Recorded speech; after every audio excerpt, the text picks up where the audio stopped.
Brothers and sisters, welcome back to the Behaviour Revolution Scriptures. My name's Mark. We finished our last episode talking about Yehuda and why, in the middle of our talking about Yusuf and his journey and what's going to happen, we had this crazy little story about Yehuda going off and sleeping with a woman he wasn't supposed to marry and having 3 half-breed sons, which couldn't be any use to Yahusha because his bloodline had to stay pure. And in the process of it all, Tamar came into the picture, and she was of pure bloodline from the descendant of Shem. So, and she slept with Yehuda after his wife had died.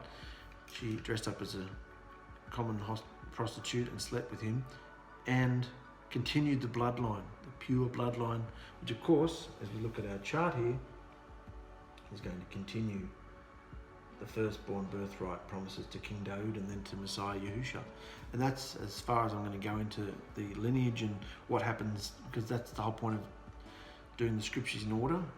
We unlock the secrets and the understandings as we go on, so without confusing ourselves. But at this point, we only have to know that there were 12 sons of Yisrael, and Yusuf and Yehuda so far are the only 2 that are going to carry on any kind of firstborn and promise, as this chart says. 2 houses.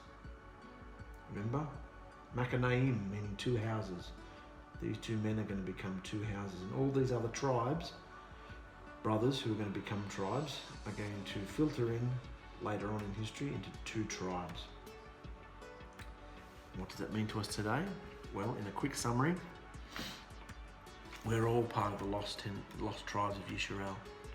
If you've been called back to the Father's house, grafting into Yisrael, you are one of the lost tribes, because over the course of history and captivity into Babylonian and other captivities, the nations of Israel got scattered into the earth, divorced from Yahusha because of their wicked behaviour, scattered into the earth, and they became just like everybody else, lost their identity, interbred in with the nations. So now in these last days, Yahusha is calling out his lost sheep of the house of Israel.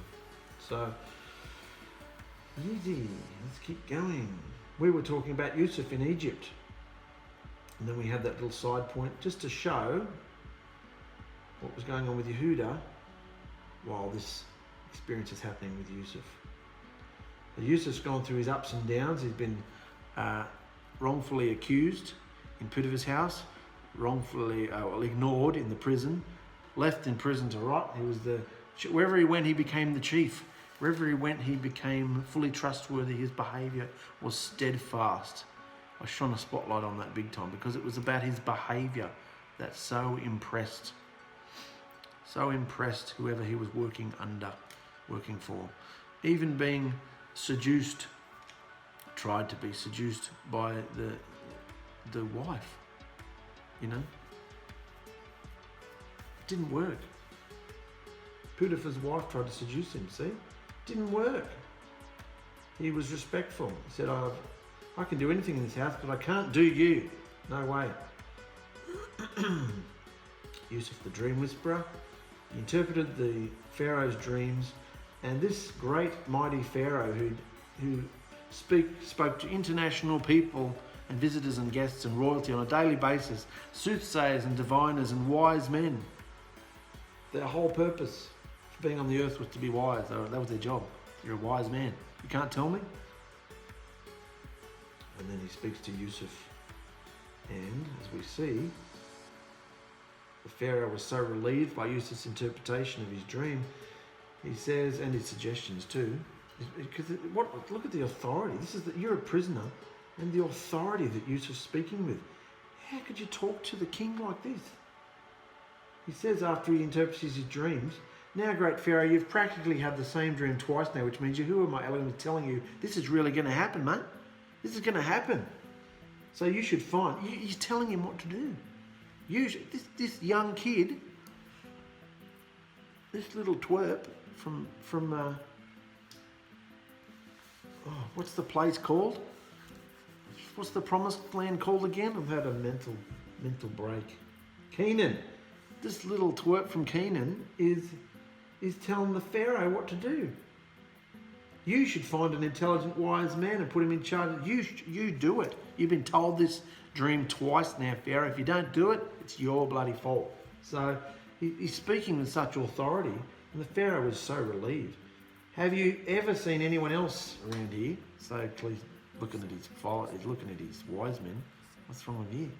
You ever seen anyone else around here so clearly gifted with intelligence and wisdom? So we know it's obviously Yahusha flowing through him.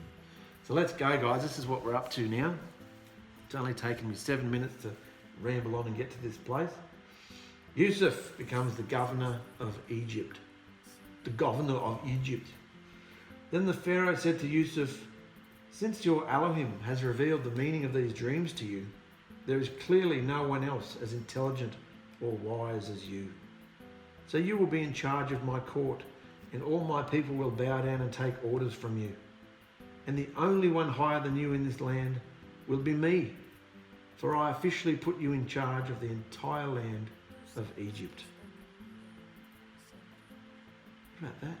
The only one higher than you in this land will be me, for I officially put you in charge of the entire land of Egypt. Then the Pharaoh removed his royal seal ring from his hand and placed it on Yusuf's finger, dressed him in fine linen clothing, hung a gold chain around his neck, and had him ride in the chariot reserved only for his second in command. And wherever Yusuf went, the command was shouted, "Kneel down." What about this? Yes, the Pharaoh put a young Hebrew slave, a man broken and sticking to his belief in the only living Elohim, in charge of the entire nation of Egypt, saying to him, "I am the Pharaoh, and no one will lift a hand or foot in the entire land of Egypt without your approval. And Yusuf, your title will now be 𝗪𝗠𝗪𝗪, 𝗪𝗠𝗪𝗪, lifesaver of the world in Egyptian." He also gave Yusuf a wife, whose name was Asenath. She was the daughter of Potipharah, the priest of the temple at On, dedicated to the worship of their national sun deity Ra. There you go, pagan temple. Potipharah and his daughter were not Egyptians from the cursed bloodline of Ham, this is interesting, but from the Shemites, descendants of Shem, who were currently ruling Egypt, which is why Yahusha allowed this union. I found that very interesting. That's why Yahusha did not look down and frown upon. This is why Yahusha did not frown upon this union, because they were Shemites from a clean bloodline. So Yusuf took charge of the entire land of Egypt, and he was 30 years old when he stood in the court of the Pharaoh, the king of Egypt. And when Yusuf left the Pharaoh's court, he set out and inspected the entire land of Egypt. He had a job to do, because he said to the Pharaoh, "You better find some wise, intelligent man to do all this." So the Pharaoh's like, "You're hired." And as predicted, the land produced uber-massive crops for 7 years. And during those years, Yusuf had all the workers gather all the crops grown in Egypt and store all the grain from the surrounding fields in the cities, piling up huge amounts of grain like sand on the seashore. And eventually, he stopped keeping records because there was way too much to measure. And during this time, before the famine years, 2 sons were born to Yusuf and his wife, Asenath, and Yusuf named their older son Manasseh, meaning to forget. Manasseh, meaning to forget. For he said, Yahuwah has made me forget all about my torturous hardships and about everyone in my father's house. And Yusuf named his second son Ephraim, meaning fruitful. For he said, Yahuwah has made me fruitful in this land of my torture and grief. So it doesn't sound like he's over his past yet either, does he? I've been reading about that right now in Exodus. Moshe was naming his children, calling one of them a sojourner, like he was a sojourner. He wasn't over his past and who he thought he was and what he'd been through. Yahusha wants us to get over our past and where we came from and who we've had, all our encounters. He wants us to get over stuff and keep moving forward. It's part of the process of overcoming. And finally, so he's built up all the wealth kept all the grain in storehouses. And finally, the 7 years of wealth and prosperity in the land of Egypt came to an end. And the 7 years of famine began, just as Yusuf said it would. The famine also struck all the surrounding countries.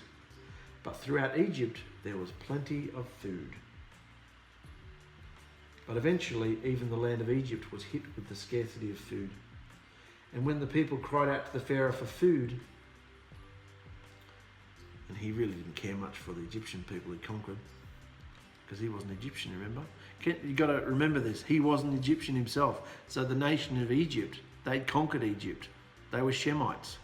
So I'm sure there were Shemite people in there, but the nation of Egypt as a whole had been conquered. So the Shemite Pharaoh didn't really care about there's a bit of racism going on there too. He didn't really care about the Egyptians.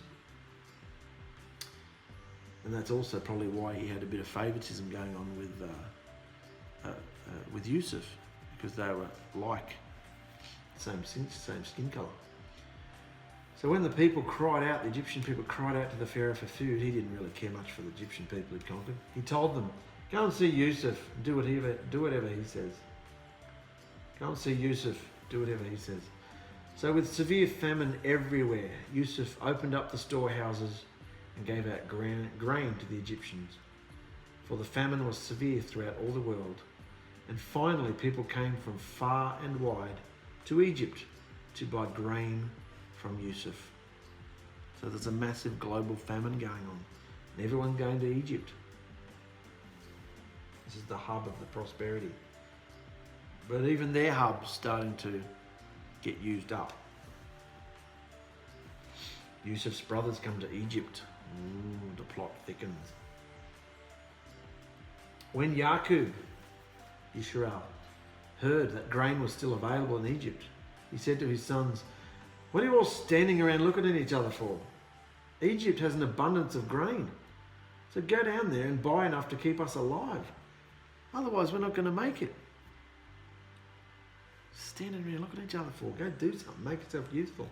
So Yusuf's 10 older brothers went down to Egypt to buy grain, but Yisrael wouldn't let them take Benjamin, Yusuf's younger brother, and Rachel's only surviving son. Remember that? Rachel had Yusuf and Rachel had Benjamin. And they were Yaqub's favourite sons. So he wouldn't let them take Benjamin, for he was afraid that something terrible might happen to him, as it did Yusuf. So Yisrael's 10 sons arrived in Egypt, along with others from their clans, to buy food. For the famine was intense in Canaan also. And since Yusuf was the governor of all Egypt and in charge of selling grain to all the people, his brothers had to go directly to him. And when they arrived, they bowed down before Yusuf with their faces to the dirt. And Yusuf recognized his brothers instantly, but he pretended to be a stranger, speaking loud and harshly to them. And remember too, in the royal courts, of which Yusuf now is, you weren't just chatting face to face like you're not looking straight up at my face like this. The screen's falling down. They were in a court. You might have been, meters away. You might have been along, like an assembly hall. You might have been standing right up there. What do you want? So they're not standing up close to him either. So Yusuf pretended to be a stranger, speaking loud and harshly to them, and he's also speaking Egyptian too. Where are you from? He demanded. From the land of Canaan, they replied. We have come to buy grain. And even though Yusuf looked at his brothers, they didn't recognize him, for his demeanor was that of royalty. He was much older now. He had a deeper voice than the wacky teenager they knew. And he was dressed in official Egyptian garb. He was clean shaven, which Hebrew men were not. And cosmetics, and I've put a picture down there. That picture is probably more like the Pharaoh, but it just gives you an idea of some of the Egyptian garb. Yusuf's brothers didn't recognize him. That's how a Hebrew looked. Probably had darker skin than that, but just very plain, and a beard. And the Egyptians were all dulled up. They wanted to look like their deities. So in the case of the Pharaoh, There was serpents and all sorts of things going around. We're not talking about deities yet. We're going to talk about that when we get to Exodus. That's what I've been in the last few weeks. Egyptian deities. Even though Egyptians had much darker skin than Hebrews, the whole world was aware of Egypt's political climate, in that they'd been conquered by the Shemites. So Yusuf, being a ruler with slightly lighter skin, would not have been suspicious to his brothers, because everybody knew that the Egypt had been conquered by the Shemites, lighter skinned people. So a whole lot of racism going on here. But the Hebrews and the Shemites would have had a similar tone of skin, similar colour palette. And of course the Egyptians had black skin. And remembering the dreams he had about them, imagine this, it's all going click, click, click, click, click, click in Yusuf's mind. Remembering the dreams he'd had about them many years before, he wondered whether they had treated Benjamin, his only other brother from Rachel, as harshly as they had him. It was time to test them. "You are spies. You have come to see how naked and vulnerable our land has become." He's after them. He's going to test them to see if they're still the wicked people they were, if they're still treating people the way they treated him. "No, master," they exclaimed, "your servants have simply come to buy food. We're all brothers, trustworthy men, and all the sons of one man. We are definitely not spies." "Yes, you are," Yusuf insisted. "You've come to see how helpless and powerless we are." "No, master," they pleaded. "There are actually 12 of us. We, your servants, are all brothers, sons of a man living in the land of Canaan. Our youngest brother is back there with our father right now, and our older brother died." But Yusuf insisted, "Whatever. As I said, you're spies. But we'll soon see. We'll soon see if you're telling the truth or not. By the power of the Pharaoh, you're not leaving Egypt until your youngest brother comes here to me. One of you must go and get him, and I'll keep the rest of you here in prison. Then we'll see if your story is true." He's out to get him now. So Yusuf put them all in prison for 3 days. And on the 3rd day he said to them, "If you do as I say, you'll live, for I fear Elohim too. So if you're really so honest, choose one of your brothers to remain in prison, and the rest of you can go home with grain for your starving families. But you must bring your youngest brother back here to me, and this will prove that you're telling me the truth. Then you won't die." And completely terrified, they gathered together, saying, "Clearly we are being punished because of what we did to Yusuf years ago. We saw how petrified and distressed he was when he pleaded for his life, but we didn't care. Now the same thing is happening to us. Didn't I tell you not to do such an evil thing to the boy?" Reuben said. "But you wouldn't listen, and now his blood is on us." Of course, they didn't know that Yusuf understood every word they were saying, for he had been speaking to them in Egyptian through an interpreter. And hearing their distressed words of repentance, they'd been living with this guilt for 13 years now, Yusuf turned aside from them and began to weep, for he saw that their hearts had changed. But when he regained his composure, he spoke to them again, choosing Shimeon to tie up right before their eyes.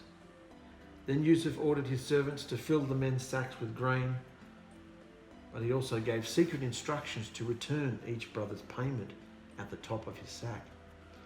He also gave them supplies for their journey home. So the brothers loaded their donkeys with the grain and headed back to Canaan. But when they stopped for the night and one of them opened his sack to get grain for his donkey, he found his money in the top of his sack. "Guys, look at this! My money has been returned. It's right here in my sack." Then their hearts sank, and trembling they said to each other, "What has Yahuwah done to us?" And when the brothers came to their father Yisrael in the land of Canaan, they told him everything that had happened to them, and how the governor had demanded that they bring Benjamin back with them. And Yisrael cried out. Remember, he hasn't gotten over Yusuf. He's devastated. He's never been the same since. He cries out, "You're ripping my children away from me. Yusuf is gone. Shimeon is gone. And now you want to take Benjamin too? Will nothing go right for me?" He's become a bit of a whiner, hasn't he? Will nothing go right for me? Then Reuben said to his father, "You may kill my 2 sons if I don't bring Benjamin back to you. I'll be responsible for him, and I promise I will bring him back." But Yisrael replied, "My son will not go down with you. His brother Yusuf is dead, and he is all I have left." Gee, tell us what you really think, Dad. "He's all I have left. If anything happened to him on your journey, I would surely die of sorrow."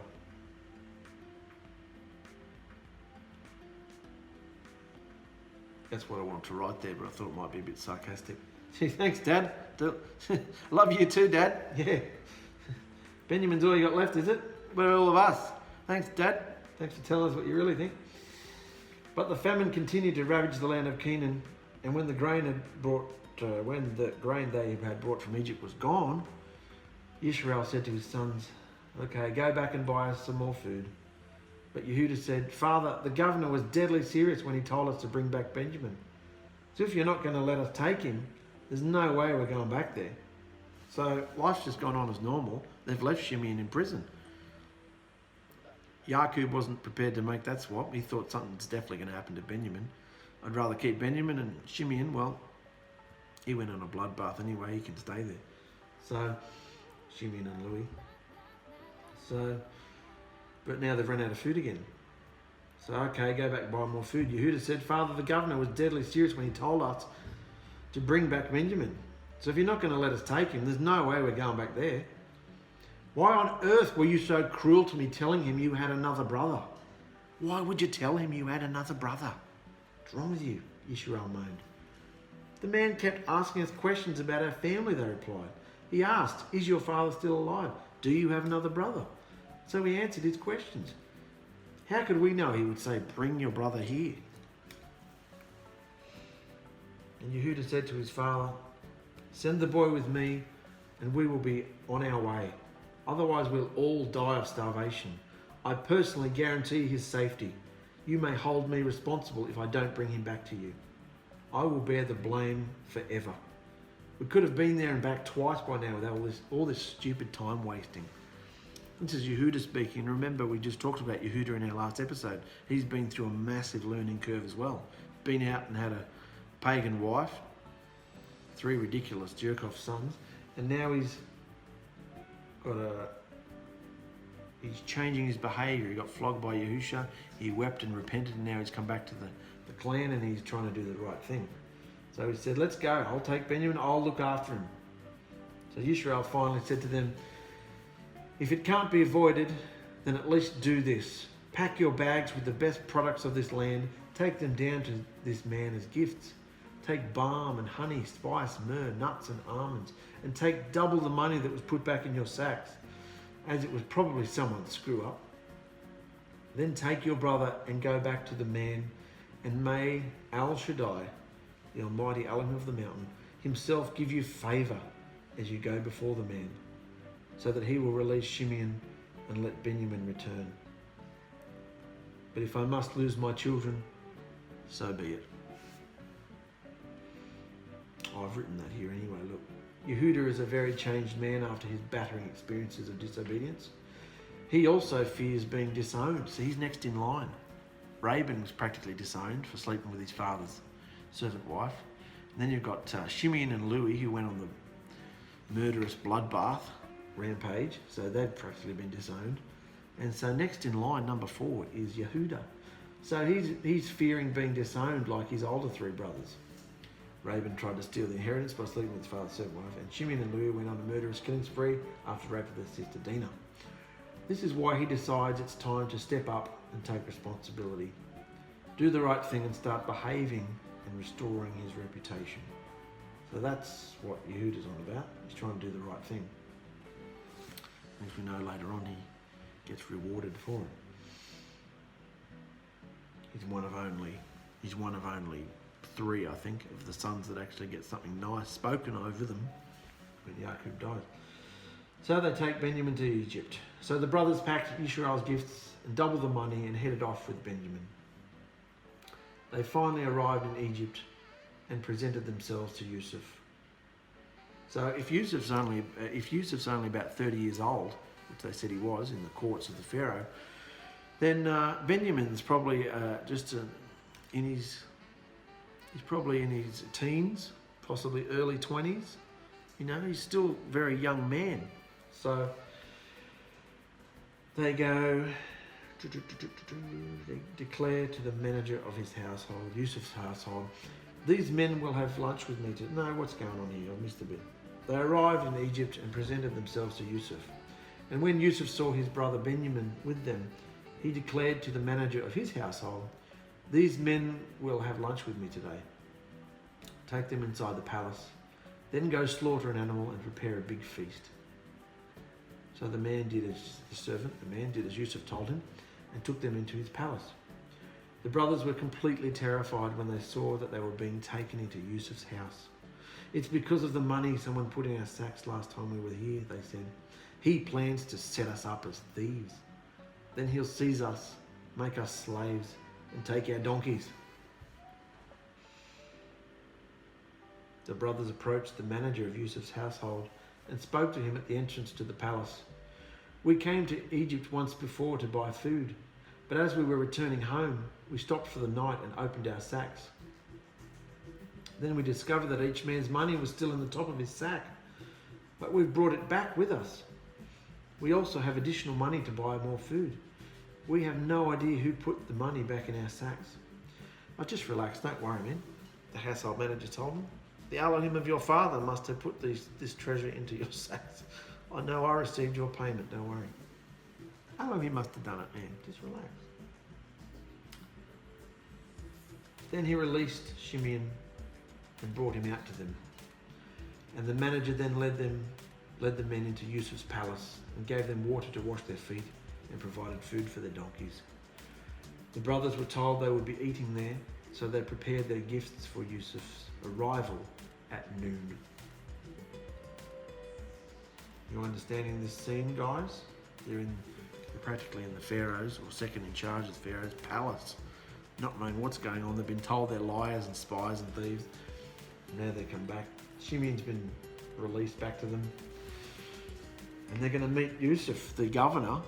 He wasn't called Yusuf to them, but at noon. He was called 𝔹𝕙𝗒𝕗, or whatever his name was. When Yusuf came home, they gave him the gifts they had brought him. Then the 11 of them bowed down low to the ground before him. And after greeting them, he asked, "How is your father, the old man you spoke about? Is he still alive?" Because it had been many months since they'd been gone. "Yes," they replied, "our father, your servant, is alive and well." And they bowed low again. Then Yusuf looked at his brother Benjamin, the son of his own mother, Rachel. Is this your youngest brother, the one you told me about?" Yusuf asked. "May Elohim show you favor, my son." Then Yusuf rushed out of the room because he was overcome with emotion for his brother, and went into his private room, where he broke down and wept. And after washing his face, he came back out, composing himself. Then he ordered, "Bring out the food." So it meant something to him to see his own brother, because you've got to imagine there were four mothers on the scene and stacks of children. So you'd probably cling to your own mother and your own siblings more than you would the other mothers and the other siblings, even though you're part of the one big family and you've got the same father. There'd become so many people and so many different tents. You would have been hanging out with your mother and your siblings. So it meant a lot to him to see his own sibling from his own mother, Rachel. And that's, of course, Benjamin. So bring out the food, he says. He's had a bit of a weep and a cry, and he's come back out. The waiters served Yusuf at his own table, and his brothers were served at a separate table. The Egyptians who ate with Yusuf sat at their own table, because the Egyptians despised the Hebrews. So there's racism there too. Not only because of the current dynasty that ruled over them, but because the Egyptians were cattle people.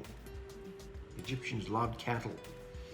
One of their main deities, Isis, was a bull and highly revered. And the Hebrews, like most Shemite groups, were traditionally sheep people. So their very presence was an offence, and under no circumstances would they lower themselves to eat with these uncouth shepherds. Put those dirty people over there. Yusuf told each of his brothers where to sit, and to their amazement, he seated them according to age. He's playing with them now, isn't he? From oldest to youngest. How did the governor know that we're sitting in order of age? How would he know that? So you get the idea of racism going on there. The Egyptians wouldn't even sit near anyone with lighter skin. They wouldn't sit with the Shemite people or the Hebrew people. They were filthy shepherds. And we were cattle people. We're cattle ranchers, mate. Cattle. Beef. So, and because they have hatred about the dynasty that's ruling over them, because there's lighter people, Shemites, ruling their kingdom right now. So Yusuf seats them according to age, and Yusuf filled their plates with food from his own table, giving Benjamin 5 times as much as he gave the others. This was the standard treatment for royalty. So if there was royalty in the room, the royalty got 5 times more food, 5 times more everything than everybody else. So he's just treated Benjamin like royalty.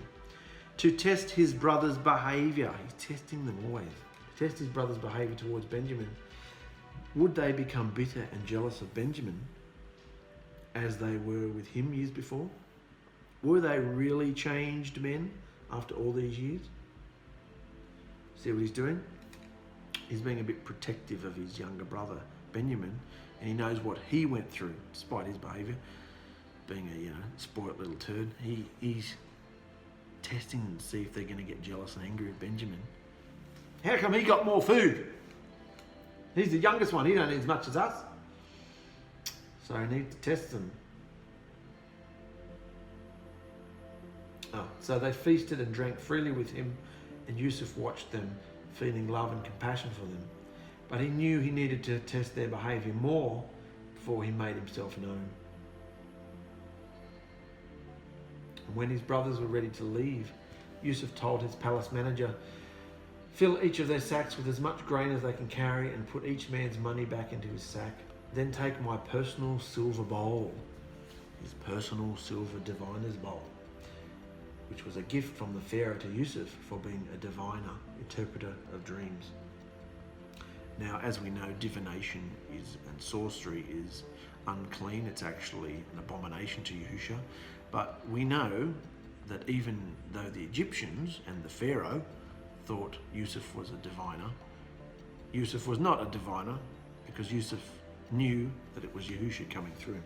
So he's not actually doing anything wrong. But he's playing the part, doing what he's told. So he's got a diviner's bowl, a relic, which was a gift from the Pharaoh for being a divine interpreter of dreams. So take my personal silver bowl and put it at the top of the youngest brother's sack, along with the money for his grain. So the manager did as Yusuf instructed him, and the next morning the brothers loaded their donkeys and left Egypt. But when they had only gone a short distance, barely out of the city, Yusuf said to his palace manager, "Chase after them and stop them, and when you catch up with them, ask them, 'Why have you done this despicable evil to my master after he's been so kind and generous to you? Why have you stolen my master's silver bowl, which he uses to interpret dreams and predict the future?'" Oh, it's written here, there you go. The people thought it was the silver bowl of divination that gave him his power, but Yusuf, of course, didn't need it, for it was Yahusha who did the interpreting. So he's assimilated into a pagan culture, and he's just pretending. Isn't that what we're supposed to be today as we go into the world, incognito? We don't have to behave like they do. We don't have to eat unclean things. We don't have to have unclean behaviour. But we just walk and talk and look and move among the masses of humanity. And remember, just like the Matrix, we're looking for people, looking to see if Yahusha's going to unplug anybody, redeem anybody, deliver anybody. Doesn't look like there's many these days. The system has just got them all. There's nothing we can do about it, apart from be ready. Anyway, I digress. And when the palace manager came thundering up behind Yusuf's brothers, he spoke loudly and violently to them, everything he'd been told. What the hell are you talking about? The brothers were freaking out. They'd finally gotten free of Egypt and were breathing a sigh of relief. And now this. We are your humble servants and would never do such a wicked thing. Didn't we return all the money we found in our sacks? We came all the way from the land of Canaan just to return it. Why would we steal silver or gold from your master's house? If you find his silver diviner's bowl with any of us, let that man die, and all the rest of us will be your slaves. All right, that's fair, the manager said. But only the one who stole the cup will become our slave. The rest of you may go free. They all quickly took their sacks from the backs of their donkeys and hurriedly opened them up so the palace manager could search their sacks. Who stole it? From the oldest to the youngest.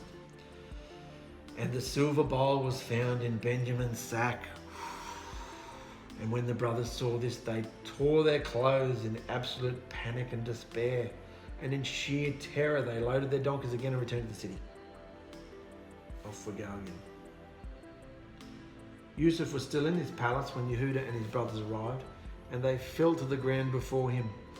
What have you done? Yusuf demanded. Don't you know that a man like me can see the future? And Yehuda, to Yusuf's surprise and delight, took responsibility for his brothers, answering, Oh, my master, we are speechless. We can't explain this. What can we do to prove our innocence? Our Elohim is punishing us for our wickedness. It must be. We have all returned to be your slaves, all of us, not just our brother who had your bowl in his sack. No, Yusuf said. I would never do such a thing. Only the man who stole the cup will be my slave. The rest of you may go back to your father in peace. But Yehuda pleaded, Please, my master, let your servant say just one thing to you.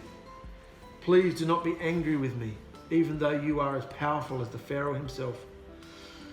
But remember, you asked us whether we had a father or a brother, and we told you about our father, who is a very old man. And this boy Benjamin is the only son he had left from his favourite wife, who died giving birth to him. He is indeed very special, and our father loves him very, very much. And you asked us to bring him here so you can see him with your own eyes. Otherwise, we'd never see your face again or get our brother Shimon out of prison. But we told you that the boy can't leave our father, for if anything ever happened to him, our father would surely die of sadness. But we had run out of food, and our father told us to come back here. But before he let us take his youngest son, our father reminded us of Yusuf, his only other son from his favourite wife, and how he went out and never returned, for he was torn to pieces by a wild animal. Our father has never been the same since Yusuf died, and he told us if anything should ever happen to this boy Benjamin, we would be responsible for sending him to his grave in grief. And now, my master, I cannot go back to my father without the boy. Our father's life depends on it. If he sees that the boy is not with us, our father will die. We, his brothers, will be responsible for sending that grieving white-haired man to his grave. Please, my master, I guaranteed to my father that I would take care of the boy. I told him, if I don't bring him back to you, I will bear the blame forever. So please let me stay here as a slave instead of the boy, and let the boy return with his brothers. For how can I return to my father if the boy is not with me? I couldn't bear to see the anguish this would cause my father after everything he's lost. So he's actually stepping up, Yehuda, offering to trade places, which none of them would have done years ago with Yusuf. In fact, they're the one who sent him off, sold him. So you can see there's been life lessons, there's been changes to their behaviour.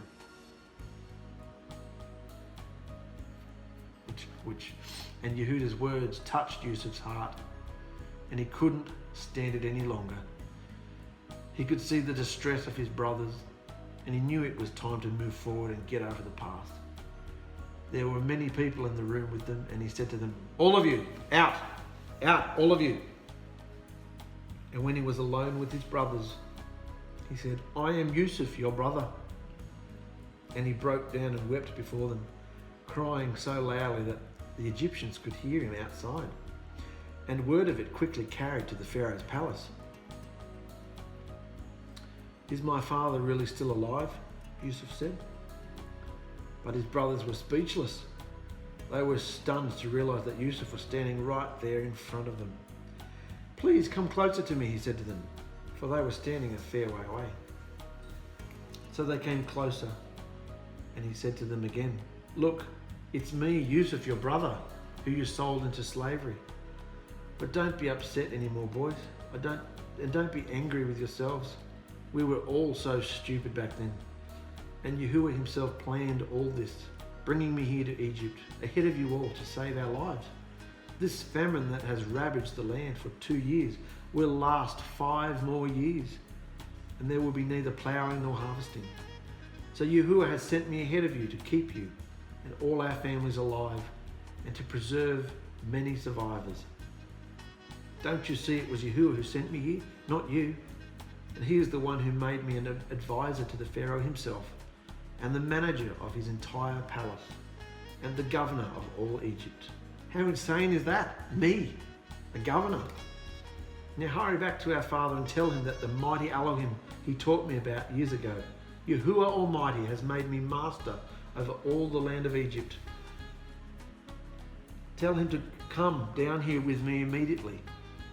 Tell him to come down here to me immediately, and you can all live here in Egypt with me and my family. There is plenty of room out here in the region of Goshen.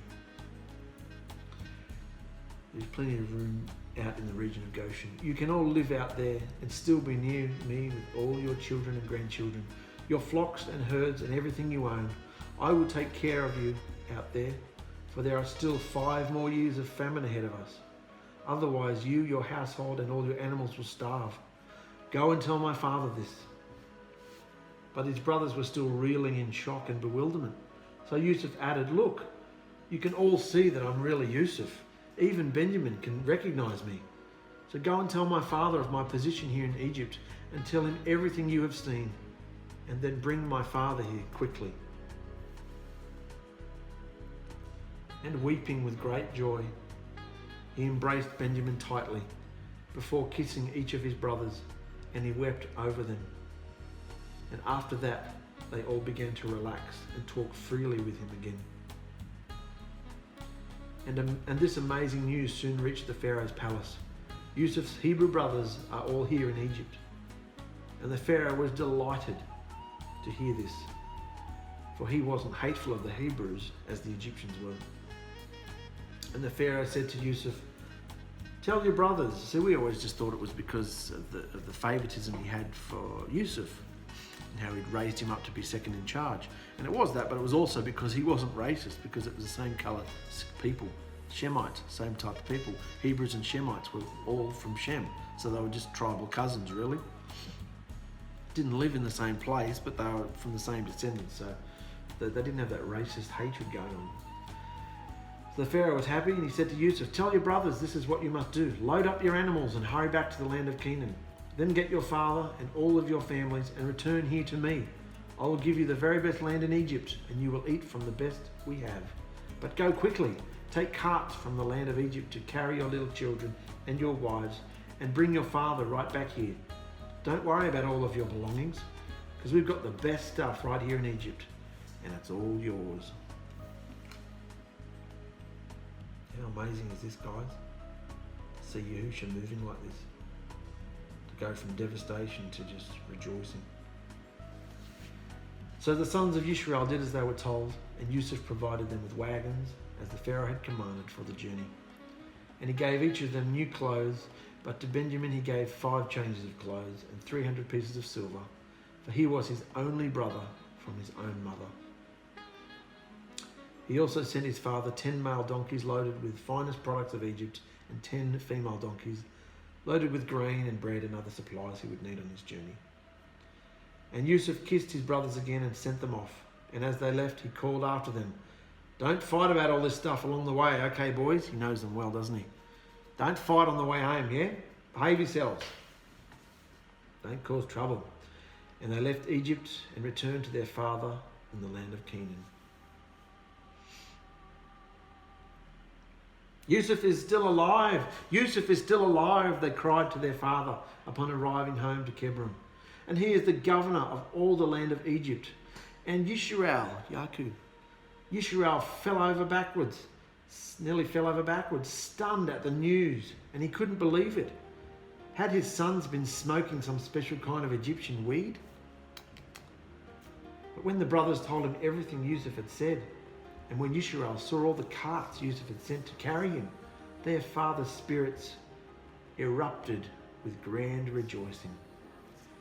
Wow, how can this be? How amazing and awesome is Yahuwah. My son Yusuf is alive. I must go and see him before I die. His spirits get ignited again. He'd lost his plot, he'd lost his path. He was just devastated after his son had died, apparently. And now he's starting to come back into who he is. He could see that Yahusha had been doing something the whole time. And his trust, his promises are getting clicked and aligned back into place again. He's coming back to himself and who he is in Yahusha. So I must go and see him before I die. This was interesting, I found. Despite being excited and awoken, he's still afraid to leave Canaan.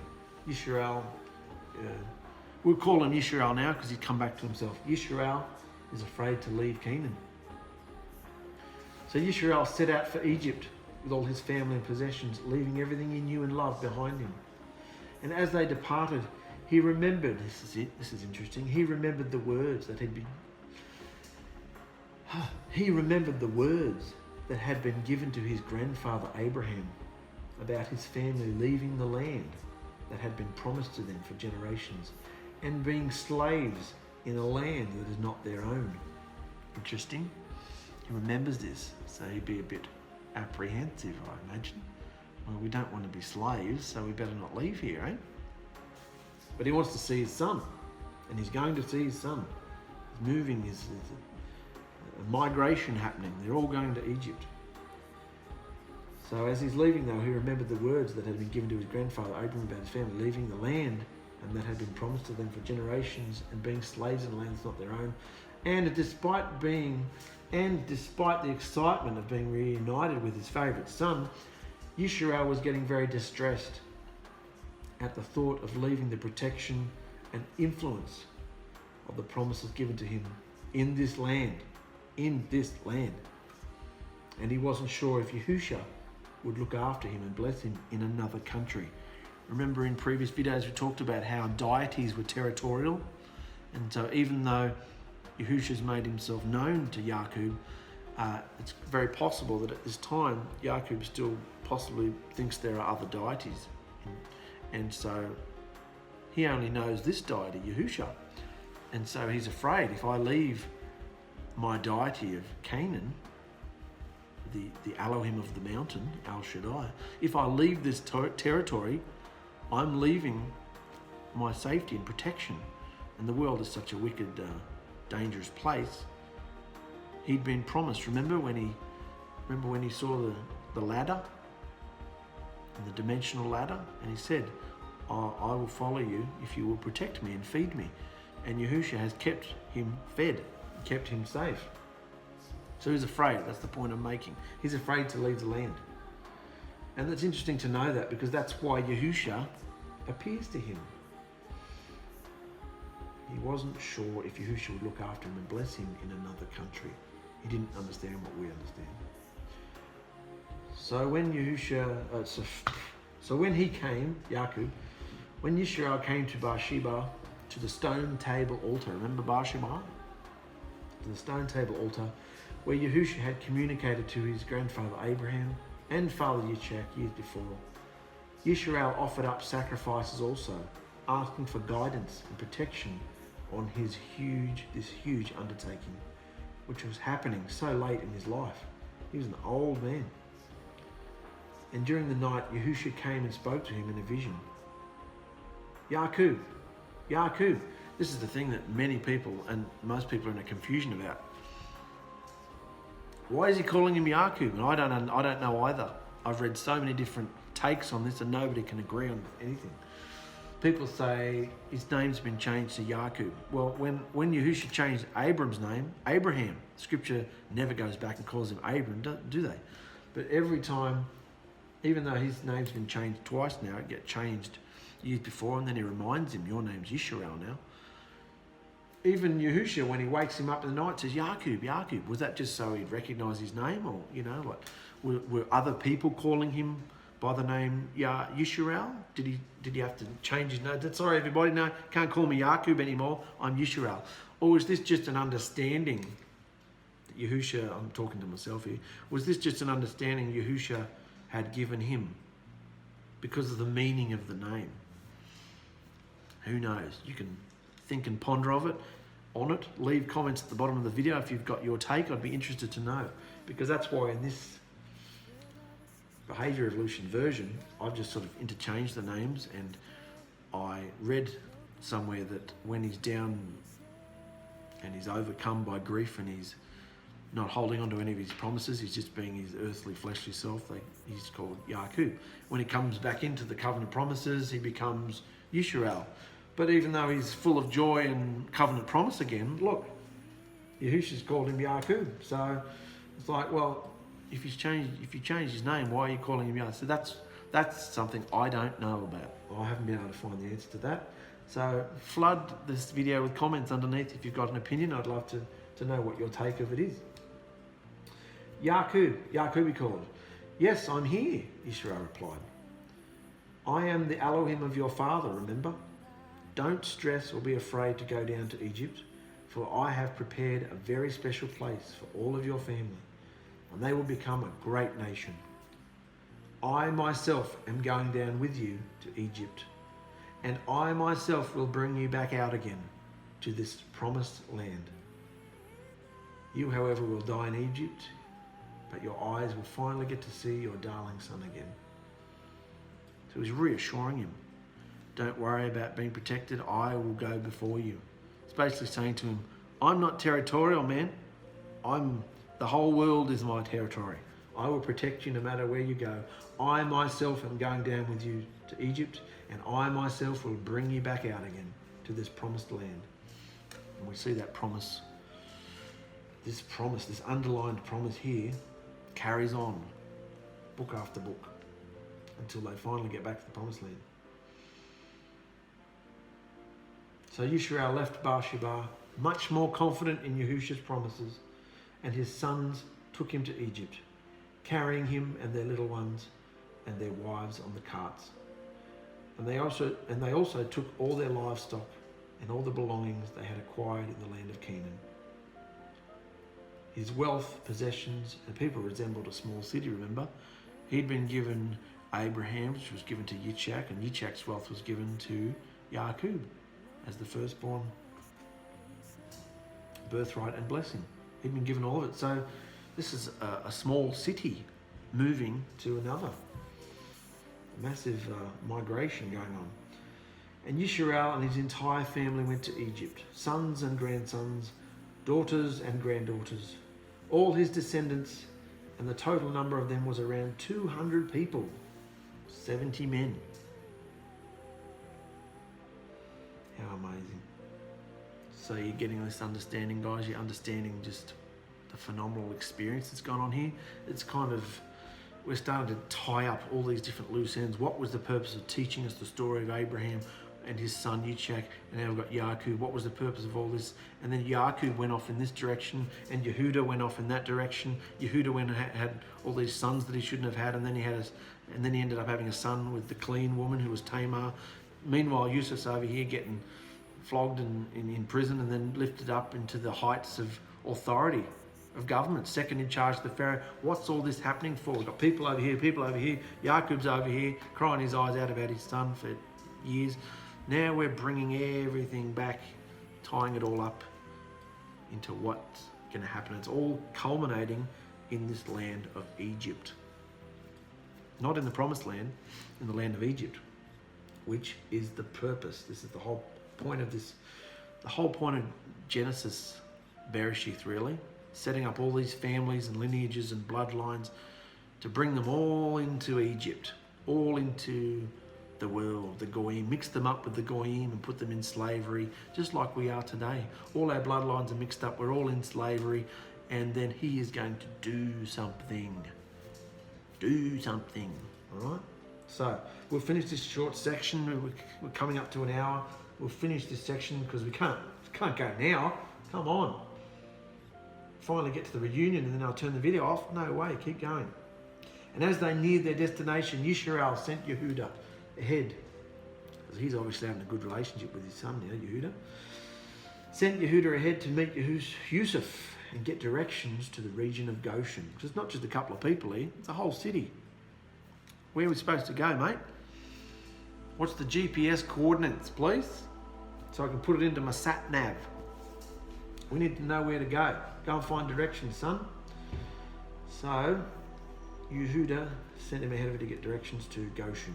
And when they finally arrived there, Yusuf prepared his royal chariot and travelled to Goshen to meet his father. And when Yusuf arrived, he embraced his father, and they both wept, holding each other for a very long time. Isn't that amazing? Finally, Yisrael said to Yusuf, "Now I can die in peace, for I have finally seen your face again, and I know that you are alive and well." And Yusuf said to his brothers and to his father's entire family, "I will go to the Pharaoh and tell him that you've all come to be with me from the land of Canaan, and that you are all shepherds who've brought your flocks and herds and everything you own here. And when the Pharaoh calls on you to confirm all this, that's what you'll tell him, okay? Then he'll let you live over here in the region of Goshen, away from all the general population, because you know what the Egyptians are like. They despise our people and can't stand shepherds either. But this Pharaoh is different. He barely tolerates the Egyptians, and he has been very kind to us." So Yusuf went to see the Pharaoh and told him, "My father and my brothers have arrived from the land of Canaan. They have come with all their flocks and herds and possessions, and they are now in the region of Goshen." And Yusuf presented 5 of his brothers to the Pharaoh. Why 5? Why only 5? 5 is a royal superstitious in Egypt. 5 is a royal superstitious number for good luck. So Yusuf brought 5 in. And the Pharaoh said, "What is your occupation?" And they replied, "We, your servants, are shepherds, just like our ancestors, and we have come to live here in Egypt for a while because there is no pasture for our flocks in Canaan. The famine is very intense there. So please, O great Pharaoh, we request permission to live in the region of Goshen." And the Pharaoh was happy for Yusuf, saying, "How wonderful to have your father and brothers here with us. Go, choose any place you want in the entire land of Egypt. Let them live wherever they want. Give them the best land in Egypt. If they want Goshen, let them live in Goshen. And if any of them have special skills, put them in charge of my livestock. Put them in charge of my livestock too. If they're good at this, then look after my stuff too." Then Yusuf brought in his father Yisrael and presented him to the Pharaoh. And Yisrael spoke words of blessing over the Pharaoh, who asked, "How old are you?" And Yisrael replied, "I have travelled this earth for 130 hard years, but my life has been short compared to the lives of my ancestors." He was 130 years old, Yisrael, 130 years old. Then Yisrael blessed the Pharaoh again, thanking him for treating his son Yusuf so well. Then he left his court, and Yusuf assigned the best land of Egypt. Isn't that nice? Actually taking the time out to face the truth of the reality and see what this Pharaoh has done for his son. And actually taking the time out to go up to him and say, "Thank you for everything you've done for my family." Wouldn't that be nice if people were like that? Thank you for everything you've done for my family. Thank you for everything, the opportunities and everything you've done for my son. Wouldn't that be amazing? Then Yisrael blessed the Pharaoh again, thanking him for treating his son Yusuf so well. Then he left his court, and Yusuf assigned the best land of Egypt, the region of Ramses, to his father and his brothers, and he settled them there, just as the Pharaoh had commanded, providing food for his father and his brothers in amounts appropriate to the number of their descendants, including the smallest children. And the famine became so severe that all the food was used up, and people were starving throughout the lands of Egypt and Canaan. The reigning Shemite Pharaoh couldn't have cared less about the starving Egyptians he had conquered. So by selling grain to the people, Yusuf eventually collected all the money in Egypt and Canaan, and he put the money in the Pharaoh's treasury. So when the people of Egypt and Canaan ran out of money also, they all came to Yusuf. "Our money is gone," they cried, "but please give us food or we will die before your very eyes." But Yusuf replied, "Since all your money is now gone, bring me your livestock and I'll give you food in exchange for your livestock." So they brought their livestock, horses. Can you see what's happening here, guys? This Shemite Pharaoh who had conquered the government. It doesn't necessarily mean you've conquered the people.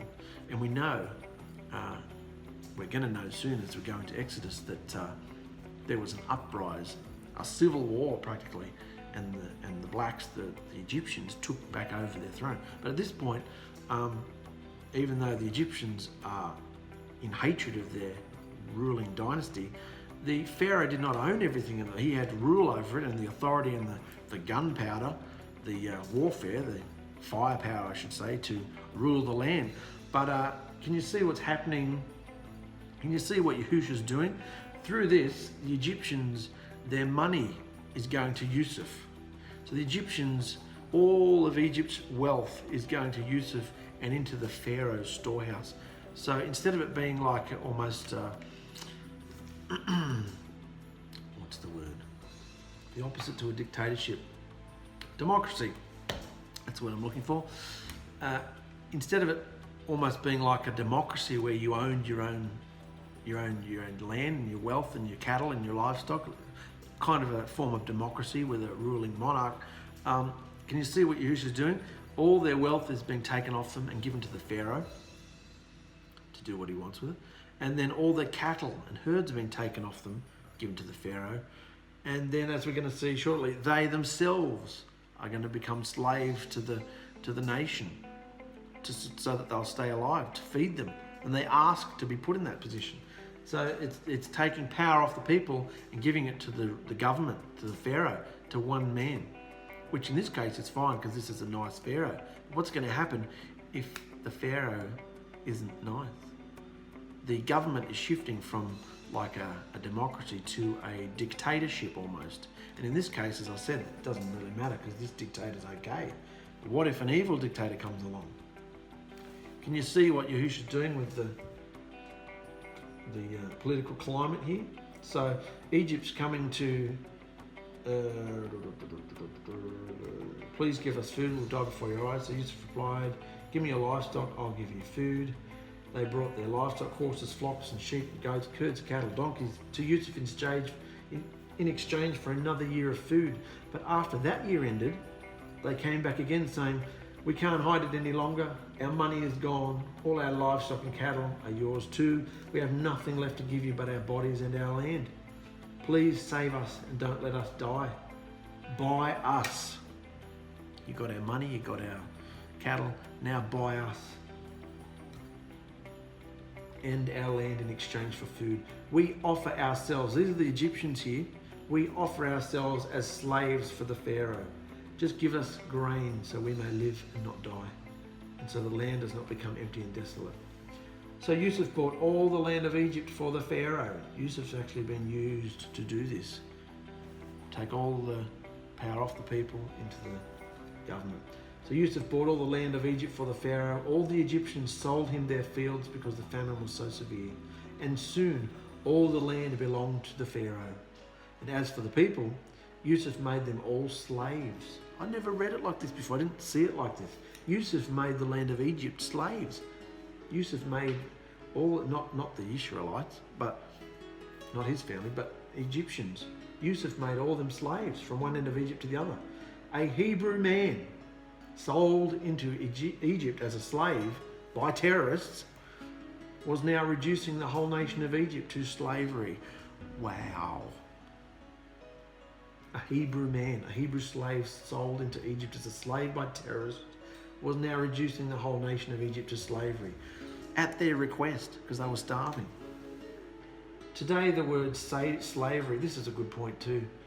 Today the word slavery sounds very harsh and cruel based on what happened to the African American slaves over history.